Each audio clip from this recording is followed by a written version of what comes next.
Welcome back to another video. As usual, I'm your host, That Guy Murph, and today we're going to talk about how to get out of a rut.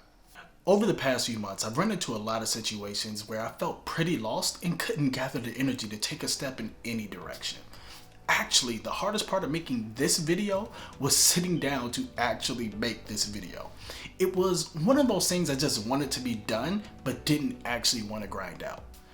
Actually sitting down to outline and write this video felt like pulling my own teeth at times. Still, these experiences taught me that feeling of being in a rut comes from three main places: fear, a lack of direction, and the improper management of resources like time and energy.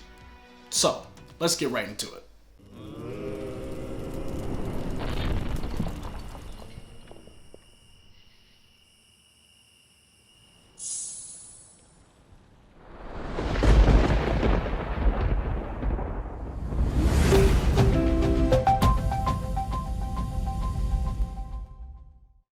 I found that every time I felt stuck, there was usually something I was too afraid to let go of.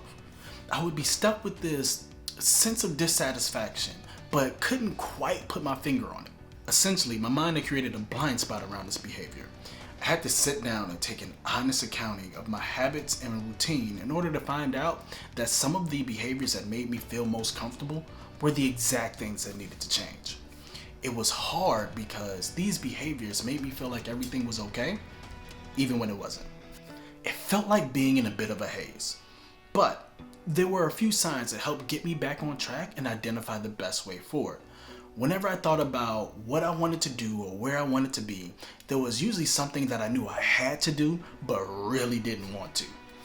I had to accept that the progress that I wanted was behind this very action. And I had to reduce the time that I spent doing the things that made me feel most comfortable. That's the trick your mind plays on you. It'll make you feel like the actions that you need to take most are the worst thing ever, while the things that are holding you back are amazing because they make you feel so good. Just like how when you want to lose weight or get in shape, going to the gym feels like a chore and you have to fight yourself to do it. But eating a bag of chips feels so natural it's almost impossible not to do. Your mind will tell you stories geared towards keeping you exactly where you are because change is uncertain and uncertainty can be very scary. So, before we can set out to make real improvements, we need to identify the things that we're afraid of, the things that make us feel most comfortable, and challenge the stories we choose to tell ourselves about them. One of the major aspects of my ruts is this feeling of disorientation. Like I have no idea where I'm trying to go, or I'm spending a bunch of energy going nowhere at all. I feel like I'm going through each day just existing. The longer I spend in this state, the worse my mood gets and the harder it becomes to do anything. What helped me here was learning how to set proper goals. Now, I can make a whole video about this topic alone, but there are a few key practices that help me out in this situation. When thinking about goals, my time in corporate America taught me that the only kind of goals worth setting were SMART goals, and everything else is a waste of time. It took me a long time to realize how wrong that way of thinking was. Don't get me wrong, SMART goals are pretty great. They're kind of like a compass. They do a good job of helping make sure that you're headed in the right direction, but they don't do a great job of helping you decide which direction you want to go in the first place. Their time-bound and results-based nature aren't great for helping you decide how you want to live your life or the type of person that you want to be. And deep in the clutches of my rut, that's exactly what I needed. The problem was that no matter how many times I thought about what I wanted to do with my life, I can't say I had a clear answer. I didn't have any passions that I wanted to dedicate my life to, but I could identify the parts of my life that brought me joy and the parts that I was frustrated with. So, instead of trying to single out some grand achievement, I decided to focus on doing more of the things I enjoyed and less of the things I didn't. I thought about what I wanted the ideal version of Murph to look like 4, 5, 15 years down the road, and I decided to focus on his habits instead of his achievements. I was unhappy with my weight and this feeling of wasted time that I experienced on a daily basis. So I decided that future Murph would be a gym guy because I wanted to feel strong, not lazy. And here's where we often make one of our biggest mistakes in goal setting. We decide on what we want but don't give enough consideration to what we'll have to give up to make it happen. Making this decision meant I would have to give up some couch, sleep, and gaming time. This is usually where that fear pops back up and reminds you of how great these things are and you'll be miserable without them. Don't give in. I recognize that I really enjoy being able to talk through the things that I learn about life as I have breakthroughs, and I was pretty disappointed that I wasn't able to do more of it last year. So I decided that Future Murph would post at least 12 videos a year. This meant I would have to give up more gaming, couch, and Twitter time. In order for us to truly commit to goals like this, we have to be honest with ourselves from the very beginning.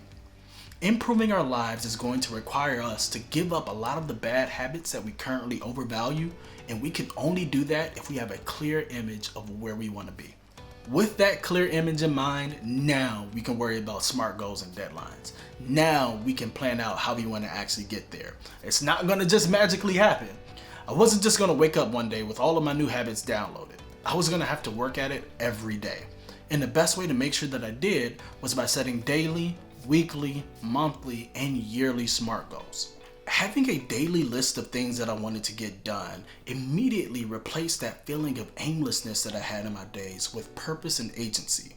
While I wouldn't plan each day down to the minute, I would have a list of things that I wanted to get done by certain times of the day in order to avoid me trying to do everything at the beginning of the day or everything at the end. My weekly, monthly, and yearly goals helped me take a step back and view my progress clearly. Setting clear deadlines on when certain things needed to be done helped me avoid just doing all of the easy stuff or getting too satisfied with my own talk.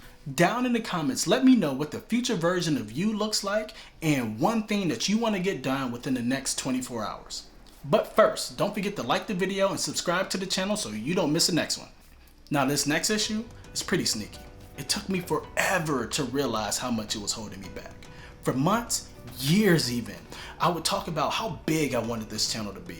I started considering what I would have to do to solve problems down the road. In my mind, I fought battle after battle and beat all my demons, and I would walk away with this feeling of success, like I had actually done something, when in reality, I hadn't done anything at all. Around the end of the year, I realized I had spent more time talking to my friends and families about what I wanted to do than I did actually doing anything. I had to learn the simple fact that talking about doing something and actually doing it compete for the same energy resources. The more energy I spent talking about what I wanted to do, the less I had to actually do it. Yes, planning and goal setting are very important, but they can't be everything.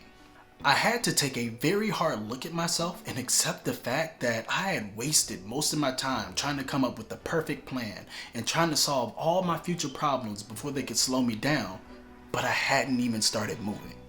This is why deadlines are so important.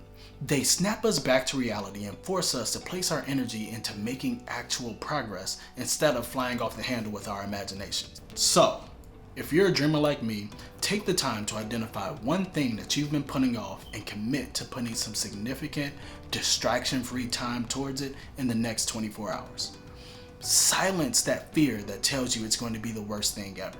Make sure it moves you closer to your goal. And tell people you've done it. Then do it again.